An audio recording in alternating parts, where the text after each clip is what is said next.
Banco Santander, tu banco presenta Crimen. Emisor Podcasting.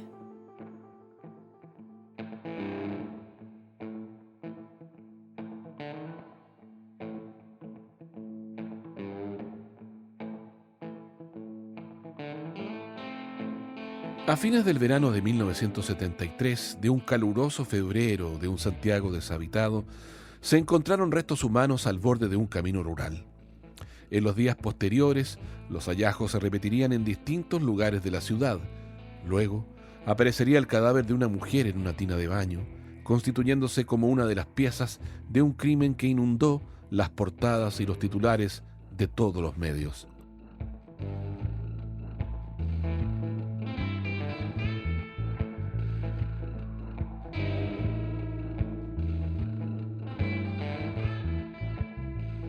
Esta es la reconstrucción de ese caso, basado en hechos reales y la investigación policial, que lo mantiene hasta hoy como un caso no resuelto. Emisor Studios presenta Crimen, segunda temporada. Paradero desconocido. Capítulo 1. El enigma del descuartizado de Quilicura. Estaba en la casa y escucho por radio de que se había encontrado la cabeza del descuartizado y que estaba en el cuartel de la Brigada de Homicidio. Como estaba dentro de mi jornada libre, me fui a la Brigada de Homicidio y estaban todos mis profesores y mis tutores revisando este cráneo. Y cuando me ven digo, ¿puedo? Pasa, o si tú soy de la casa. Me acerqué al grupo y mi profesor de criminalística de la escuela, el doctor Teque, que era médico examinador de la Brigada de Homicidio, hace el comentario: acérquese, señor Lavaca, me dice, entre más ojos ven, más cosas nos percatamos. Y veo el cráneo con dos orificios en los parietales y todos mirando restos de cosas que estaban dentro del saco, un saco de papa, donde fue encontrado esta cabeza, este cráneo, y yo me percato de algo y digo, oye, ¿y eso que está ahí? No, me dicen, sí, una piedra. Entonces, ¿sabes qué? Eso no es una piedra, es un proyectil. Y todas las miradas se van a ese objeto y efectivamente era un proyectil calibre 22. Entonces ahí se relacionó que seguramente hay un impacto bala en un parietal, atraviesa el cráneo, rompe el otro parietal, pero no atraviesa la piel, sino que el proyectil queda entre la piel y el cráneo, en los restos del cráneo. Y con la putrefacción se sumó a los restos de hueso que se encontraron, que después, yo no recuerdo si era el doctor Tobar o el doctor Vargas del médico legal, que se dio el trabajo de unir pieza por pieza de los trocitos de hueso para determinar exactamente el orificio de entrada, que es diferente al orificio de salida, las características que presenta. En 1973, Fernando Ilavaca era un joven detective que había pasado por varias unidades de la Policía de Investigaciones.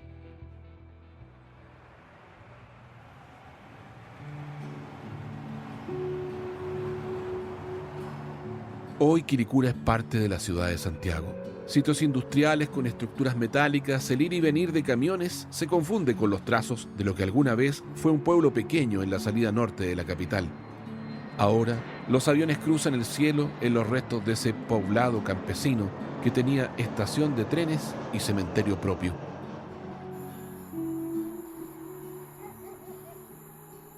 La madrugada veraniega del 18 de febrero de 1973 amaneció con 20 grados. En uno de los caminos de acceso al cementerio de Quilicura, un grupo de agricultores del sector encontraron algo impactante. Procedieron a alertar a una pareja de carabineros que realizaba su ronda habitual. Se trataba de restos humanos, un torso sin extremidades ni cabeza, envueltos en lo que parecía ser la ropa del difunto, que marcaban en dónde se habían hecho los cortes, algo imprecisos del desmembramiento. Comenzaba un día que sería largo para la ciudad de Santiago. Horas más tarde, una madre y una hija encontraron un trozo de lo que parecía ser una pierna animal. Al comienzo creyeron que era una bendición para aliviar la dificultad de encontrar comida para el día. La hija le llevó el trozo de carne a su padre en un mercado persa cercano al río Mapocho. Este le pidió a su hija que lo cocinaran, tal vez como un buen sándwich. Las mujeres encontraron algo raro en esa carne. La sospecha pudo más y decidieron partir a la comisaría más cercana a entregar su hallazgo. Era una pierna humana.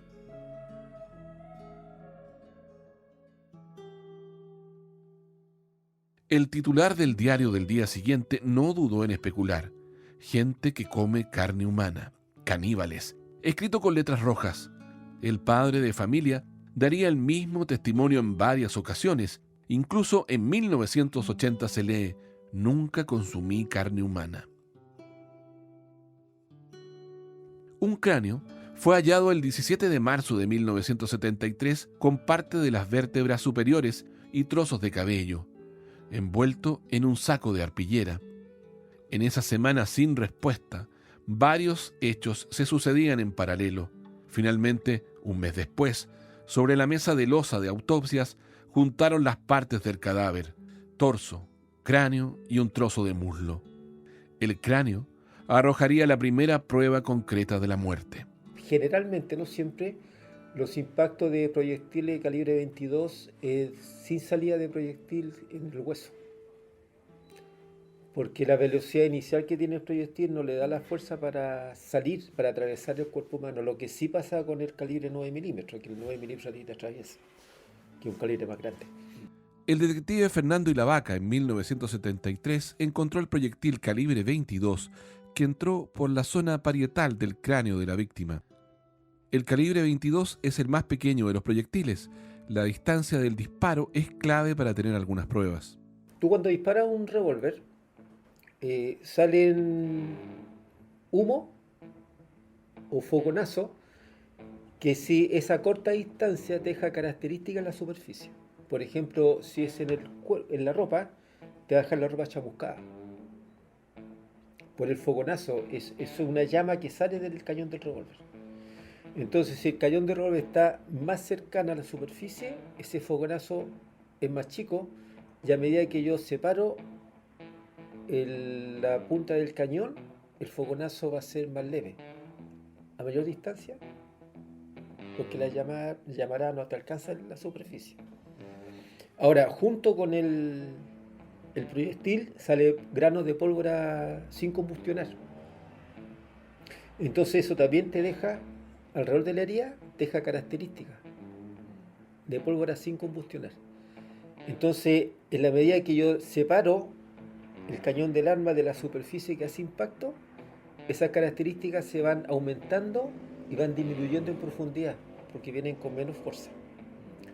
Entonces, en este caso, todo lo que era piel se perdió, porque todas evidencias del fogonazo, de la pólvora sin combustionar y de la pólvora que queda en la persona que dispara el arma, que en este sector, se perdieron.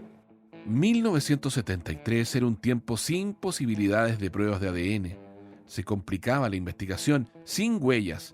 Este era un cuerpo sin identidad.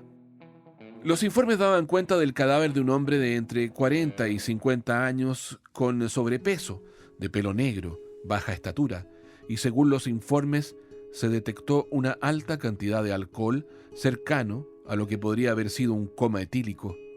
La causa de muerte, un balazo en la cabeza a corta distancia de un arma calibre 22. Parecía ser que lo habrían emborrachado hasta matarlo y luego le dieron un tiro. Comenzaba así la búsqueda de la identidad del que fue conocido en los medios como el descuartizado de Quilicura. El detective Fernando Ilavaca nos cuenta sobre lo que vivió en esos meses de 1973. Además, nosotros lo único que podríamos haber tenido habría sido la sangre para el grupo sanguíneo. Las impresiones dactilares, si se han encontrado las manos, nunca se encontraron las manos. Ni tampoco en la parte del vientre donde Salazar tenía una operación de apendicitis. Yo recuerdo esto porque el jefe de homicidio dio una conferencia a los detectives en el teatro de exhibición, que era una sala de reunión que teníamos en la época, y ahí nos contó los detalles. Y una de las desventajas de que no estaban las manos, ni tampoco estaba el abdomen de la supuesta víctima. La avenida Matucana tiene un trazado recto, perfecto, que desemboca frente a la estación central. En las primeras cuadras, un conjunto de edificios de baja altura parecían enfrentar el estilo europeo clásico que mantenían los barrios cercanos. El 26 de febrero de 1973, en el retorno veraniego de los vecinos de los departamentos de Matucana, se quejaron del fuerte olor, nauseabundo, que provenía de un departamento del tercer piso. La pareja de unos 40 y tantos años de origen español, sin hijos, que vivía en ese lugar, no había sido vista desde el cambio de quincena. La conserje del edificio estuvo fuera esos días y el reporte de su reemplazo no informaba nada fuera de lo común.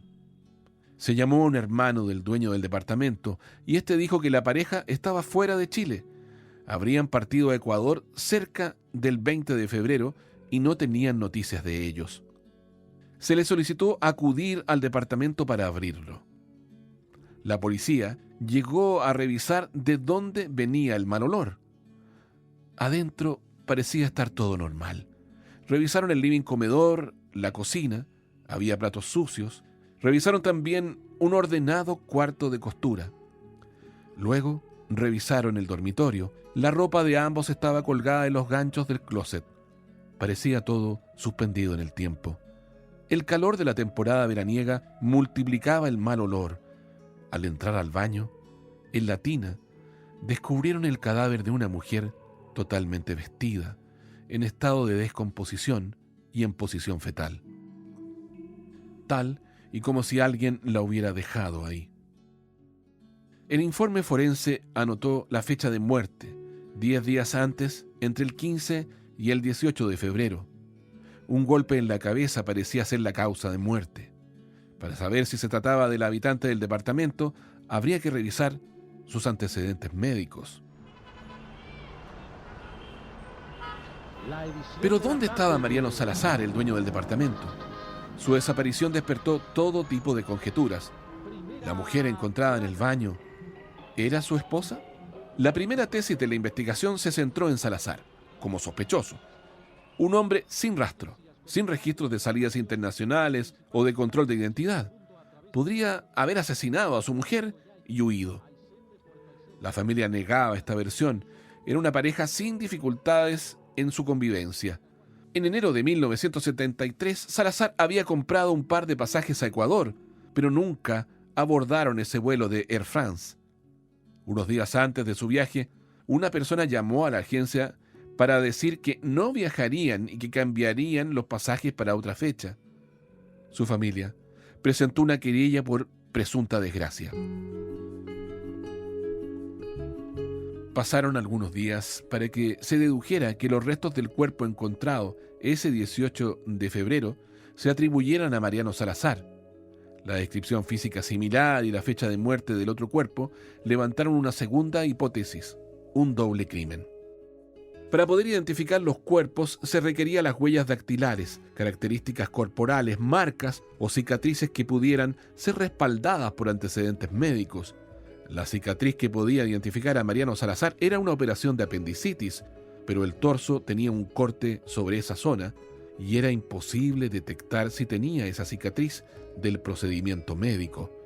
No se podía comprobar otra marca en ese cuerpo.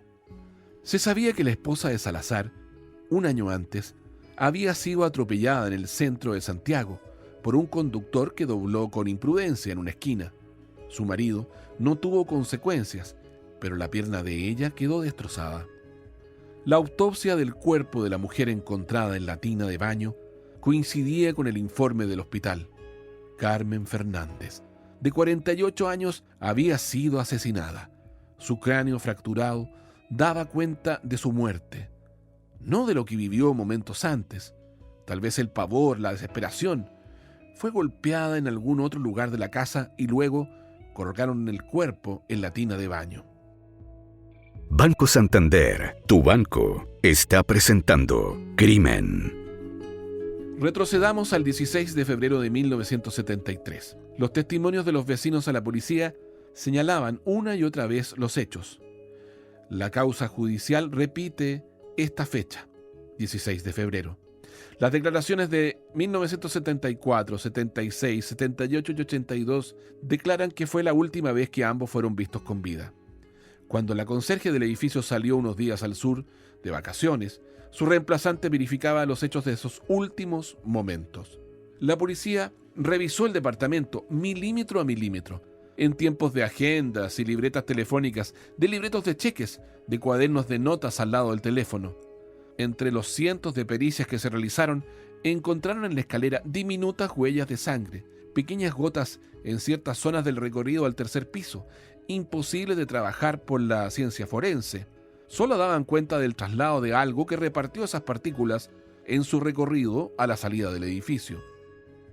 Entre los que prestaron su declaración, la dueña de la fuente de soda, Gino, que estaba entre los locales cercanos, daba con una información clave. Esta propiedad fue vendida por Salazar un tiempo atrás, invitando a parte del personal y otros vecinos a comprar objetos, ropa y enseres a su departamento. El proveedor de carne de la fuente de soda, Gino, era un viejo conocido. La policía se interesó en el perfil debido a la destreza laboral del sujeto. Fue descartado. Había estado en el departamento. Sus huellas estaban ahí y compró algunas cosas del matrimonio. El plan de Salazar era abandonar Chile. A comienzos de febrero, concretó la venta de un local en un edificio en Santiago Centro. Los trámites notariales daban cuenta de esta transacción, pero no el detalle de los movimientos de la cuenta corriente del Banco Español. Su hermano certificaba que tenían dinero en efectivo y que el plan era hacer negocios en Ecuador, por esos días más tranquilo que Chile, y si todo fallaba, volver a España. Ninguna de esas especies, un reloj de oro, un Rolex, el dinero en efectivo, algo así como $10,000, o las joyas de Carmen, fueron encontradas en el domicilio de los Salazar Fernández. El móvil del robo era una nueva tesis de este enredo policial, además con un doble homicidio. Pero claro, el enigma se mantenía, el por qué la suerte del matrimonio fue distinta. Un cuerpo desmembrado y repartido por la ciudad, el otro en una tina de baño. No se pudo determinar si la sangre en esa tina correspondía a dos cuerpos, si alguien en esa tina había cortado el primer cadáver y luego, tal vez debido a qué razón, apuro, urgencia, se habían repartido un cuerpo por distintos lugares y luego abandonado el otro. Tampoco si los dos fallecieron en el mismo lugar.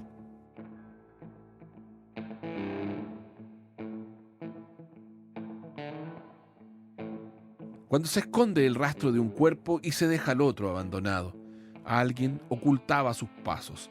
La policía trataba de encontrar pruebas científicas. Ninguna tesis era descartable, sin la identificación efectiva del cuerpo del descuartizado de Quilicura. Arduo trabajo nocturno cumple el personal de investigaciones pesquisando la acción de grupos terroristas. 7 muertes y más de 500 atentados, muchos de ellos a dinamita, son la expresión de esta oleada de violencia. El 17 de febrero por la noche, cálida, de un verano de un Santiago desierto, tal vez una pequeña pausa para un Chile tenso, un 1973 complicado con atentados de bombas, con balaceras y la temperatura política que hacía todo mucho más complicado. Los testimonios de los habitantes de ese edificio de Matucana coincidían en varias cosas. Se escucharon gritos de una mujer con las palabras «No me pegues más, no me pegues más», en lo que parecía ser una discusión matrimonial subida de tono. Luego, algunos golpes que retumbaron las paredes, el silencio y alguien que cerraba la ventana que daba a la calle. Una vecina vio el brazo de un hombre en la penumbra, con una camisa manga corta, con algún diseño floreado que cerraba esa ventana. Silencio. Un hombre que entró al edificio delgado, con pelo ondulado y vestido a la moda, que la reemplazante de la conserje solo saludó de lejos. Caminaba con paso firme y seguro y tenía un maletín ejecutivo, que en ese tiempo llamaban James Bond, por el uso de la herramienta en una película del espía 007. Nadie lo vio salir. Silencio. La gente que tenía contacto con el matrimonio de los españoles nunca escucharon una pelea. Eran más bien introvertidos. Se les veía salir de viaje, caminando o en un taxi al terminal de buses cercano. Les gustaba la costa azul chilena, era su destino favorito. El verano del 73 se tragó a los Salazar Fernández de la vista de sus vecinos, hasta que el pestilente olor se repartió la mañana del 26 de febrero. Avanzar sin transar es no devolver las empresas. Marzo, comienzo de la victoria final. Los marxistas injurian a las dueñas de casa. El gobierno ha condenado a las dueñas de casa a la humillación de las colas para conseguir algún alimento. Para mí que viene la Unión Popular. Y los momios que salen a enterrar. Porque ganaremos con la Unión Popular. Aquí, en cualquier parte. A inicios de marzo en Chile hubo elecciones. Este crimen no resuelto del verano dejó de ser portada y hasta pasó a las páginas interiores de la Crónica Roja, hasta que regresaron las especulaciones, las opiniones, hechos sin comprobar, de supuestos encuentros de Salazar en el exterior. Alguien lo había visto en Argentina, un mozo de un restaurante en una estación de trenes en Buenos Aires, un hombre igual en medio de la selva amazónica brasileña. En 1973, la tesis del marido asesino y fugitivo sirvió para vender miles de diarios con letras rojas. Salazar había vendido todo y quería irse del país. Su mujer era un lastre. Salazar estaba metido en una mafia de tráfico de dólares. En la declaración del contador de Salazar se ratifica la cantidad de efectivo que tenía en su poder. En la causa aparece el nombre de 2 ciudadanos argentinos de apellido Castillo, que compraron el local del centro de la ciudad a Salazar. La prensa especulaba con estos nombres para vincularlos a una supuesta mafia de los dólares, en un momento en que muchos extranjeros, también chilenos, salían del país por la situación reinante. Los argentinos aparecían vinculados a gente en Chile con antecedentes de estafa reiterada, a mafias de dólares del mercado negro en pleno gobierno de la UP. Un hombre llamado Mariano Salazar aparecía abandonando el país a mediados del año 1975. Era una coincidencia de nombre de un ciudadano peruano. Según consta en varios controles de la Policía Internacional, ese hilo se corta con una ratificación desde el Perú en 1984. Solo me cabe decirle a los trabajadores, yo no voy a renunciar. Colocado en un tránsito histórico, pagaré con mi vida la lealtad del pueblo. Y les digo que tengo la certeza.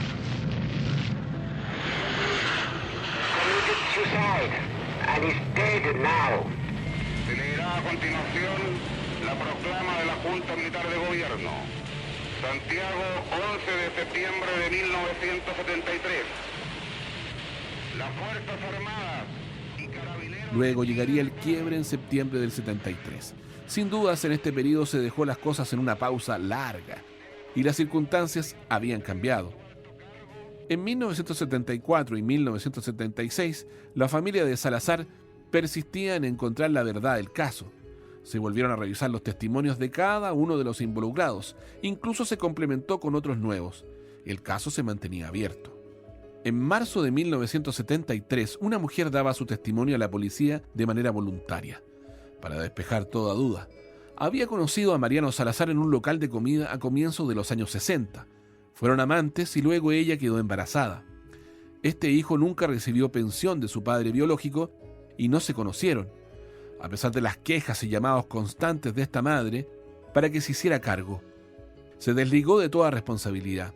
Un año antes del crimen, en 1972, un adolescente junto a sus compañeros escolares visitaron el edificio de Matucana. Era el hijo de Salazar. La conserje recordaría este momento en que el hijo quiso encarar a su padre, que no estaba en ese momento en el lugar. En los expedientes judiciales aparece este testimonio una y otra vez. No estaban en Santiago por esos días, pero era uno de los hilos de la investigación, una y otra vez a volver al punto de inicio. Claro, siempre queda esa desesperanza de no haber contado con esos adelantos técnicos, pero es lo que había en la época. Era lo que había en la época y a veces, generalmente, los casos de la famosa tincada policial funcionaban. Funcionaban que uno los verificaba. Pero todo eso estaba dado en la experiencia del funcionario de que aseguraba por la famosa tinca policial y después resultaba que era cierto, entonces eso tenía su validez en el tiempo. Claro. Pero obviamente con los adelantos uno se da cuenta de que ahora no hay que basarnos en la investigación en la tinca policial, porque eso ya la sociedad con todos los adelantos técnicos no lo acepta, pues hay que hacerlo con otras cosas. Lamentablemente cuando nos dan las evidencias biológicas se renueva ese concepto de la tinca policial, porque si no hay huellas, no hay ADN, no hay balística, no hay nada, usted tiene que buscar otras pistas. Y esas pistas, por débiles que sean, cuando usted la suma a otra débil, y tiene 3 pistas débiles diferentes, uno se convence que es el autor. Fernando Ilavaca pasó años como perito de huellas. Llegó a ser subdirector nacional de la PDI. El trabajo policial se basa en evidencia científica, pero hace 50 años trabajaban con tecnología y conocimiento que ahora parece rudimentario. Es curioso cómo el pasado, visto desde el presente, parece compactar los hechos, los cientos de posibilidades de esta historia. La denuncia por desaparición de una persona el 18 de febrero de 1973. Una mujer que buscaba a su marido. Un carpintero con problemas de alcoholismo y que desaparecía a veces por su problema. La alarma de su señora, casado desde 1930, era que la foto del torso del cuerpo desmembrado encontrado en Quilicura se parecía mucho a la contextura física de su marido. En un documento de diciembre de 1980, la mujer declara que su marido conocía a Mariano Salazar por trabajo que había hecho para este. No aparece si este hecho está comprobado. En esa misma declaración, aparece que en 1984 se ubicó a un hombre con esta identidad en Ecuador, el destino original del matrimonio Salazar-Fernández. La sospecha sobre Mariano Salazar era evidente, suplantación de identidad probable, la desaparición de un carpintero de similares características físicas, la denuncia que coincidía con el día que había desaparecido. Nada se comprobó. En Ecuador, la persona con ese nombre tenía nacionalidad ecuatoriana. Un viaje posterior a 1973 lo ubica en Santiago, pero en las fotos tenía otro aspecto físico.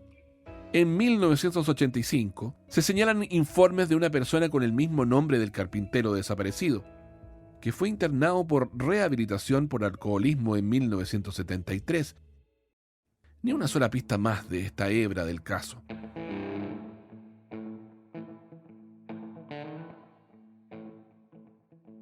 Los restos de Salazar reposan en un sector del cementerio general como NN. En 1988, la familia lo trasladó al mausoleo de la Sociedad Española de Socorros Mutuos, junto a su esposa Carmen. Su hermano intentó encontrar la verdad de este caso. La evidencia mostraba que a Carmen Fernández podían haberla golpeado junto al testimonio de sus vecinos, su grito de terror pidiendo no ser golpeada por alguien, muestran la violencia con que se actuó. Una silla caída cerca de una ventana mostraban tal vez el último lugar en que Carmen, la víctima inocente, estuvo viva. Después el cuerpo fue arrastrado a la tina de baño, depositado en ese lugar. En Quilicura, camino del cementerio, al encontrar el torso esa mañana del 18 de febrero, según las pericias policiales, no había mucha sangre. El asesinato había sido la noche anterior, pero antes dejaron que se desangrara el cadáver. Nadie encontró otros restos. Una coincidencia en un par de informes era clave. Un furgón Citroën fue señalado en varios testimonios. Tal vez era el mismo que los diarios señalaron como el auto que repartió las partes del cuerpo por toda la ciudad. El 2009 se revivió la idea de despejar las dudas de este caso, comprobar su identidad. El paso del tiempo en los restos impidió saber si el ADN correspondía a Mariano Salazar. El caso mantiene las dudas hasta hoy y no tiene responsables. Es un caso abierto.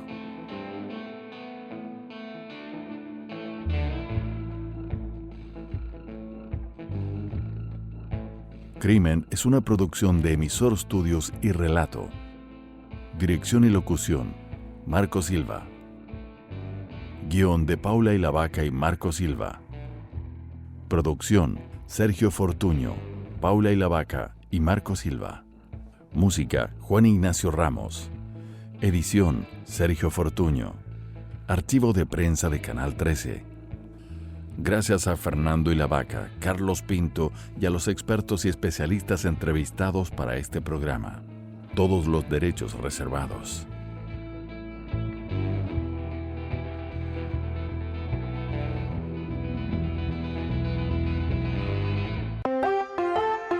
Emisor Podcasting. Banco Santander, tu banco, presentó Crimen.